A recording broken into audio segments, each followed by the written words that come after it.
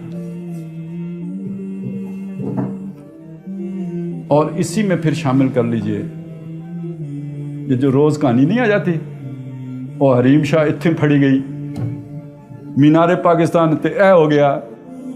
یہ جو ساری کہانیاں آتی ہیں یہ بھی تو آپ کو آپ کی توجہ اپنی طرف کھینچ لیتی ہیں. اور پھر پوری فلم انڈسٹری، پوری سپورٹس انڈسٹری، یہ سب کیا ہے؟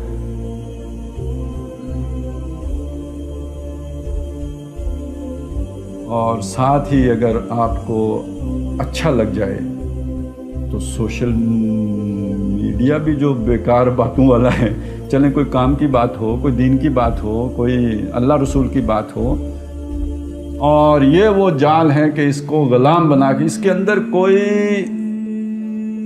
نعرہ مستانہ لگانے کا جذبہ باقی نہیں چھوڑنا. یہ مست رکھو ذکر و فکر صبح گائی میں اسے. تو یہ یعنی ذکر و فکر صرف وہی والا نہ لیں مراد، یہ سارا کچھ لے لیں تو چلیں. وہ تو پھر بھی چلیں اس سے کوئی نیلی پیلی روشنی تو نظر آتی ہوگی، اس سے تو بڑی ٹیڑھی میڑھی لائنیں کھنچ جاتی ہیں دماغ میں. تھوڑے عرصے کے بعد بندہ سائیکو ہو جاتا ہے. تو یہ جناب اس نے جو شیطان نے اپنے مریدوں کو اور اپنی پارٹی کو اور اپنے سپاہیوں کو جو ٹاسک دیا ہے تا صبح قیامت تک کے لیے، وہ بس یہ ہے کہ مومن کو محروم یقین رکھنا ہے، مومن کے اندر کوئی بغاوت کا جذبہ نہ پیدا ہو. اچھا وہ اب آ جائے نا، وہ 2 شعر یاد کریں اقبال کے. ہے وہی تیرے زمانے کا امام برحق جو تجھے حاضر و موجود سے بیزار کرے. اور آخری شعر اس نظم کا کیا ہے؟ فتنہ ملت بیضا ہے امامت اس کی جو تجھے سلاطین کا پرستار کرے. تو وہ پیر صاحب ہوں، وہ کوئی بہت بڑے اسکالر صاحب ہوں، دانشور صاحب ہوں، اللہ والے ہوں، غیر اللہ والے ہوں، جو بھی ہوں، جو آپ کو اس زمانے کے ساتھ سازگاری اختیار کرنے کی اور جب تک کفر بوا کا حکم دیا جائے اس وقت تک اطاعت کرتے رہنے کی جو لوری آپ کو دیتے ہیں، یہ ہیں کہ جو اس کا مشن پورا کرتے ہیں. اور جو آپ کو بیزار کرتا ہے، چونکہ یہ اس وقت پوری دنیا شیطان کی دنیا، ہم رخصت ہوئے اور انہیں سنبھالی دنیا، پھر نہ کہنا ہوئی توحید سے خالی دنیا. یہ دنیا توحید سے خالی دنیا، اس دنیا سے جو آپ کو بیزار نہیں کرتا اور آپ کو کہتا ہے بھائی بیٹا آسٹریلیا جا، یورپ نکل جا، کینیڈا پہنچ، اور کچھ نہیں ہوتا تو جلدی سے کابل پہنچ کے تو امریکی جہاز تے چڑھ امام دینا، ٹہران نال لٹک امام دینا. تو یہ وہ ہے کہ در حقیقت جو آپ کو زمانے کا پرستار بناتا ہے، اس کے ساتھ سازگاری سکھاتا ہے، یہی آپ کا دشمن ہے. یہ جس روپ میں بھی ہو، داڑھی والے روپ میں ہو یا بغیر داڑھی والے روپ میں ہو، یہ آپ کا دشمن ہے اور وہ آپ کا سجن ہے جو آپ کو بیزار کرتا ہے. اور یہ جو آپ کو اس کی پرستاری سکھاتا ہے، یہ ذکر و فکر صبح گاہی ہے جو اس میں مست کر دیتا ہے.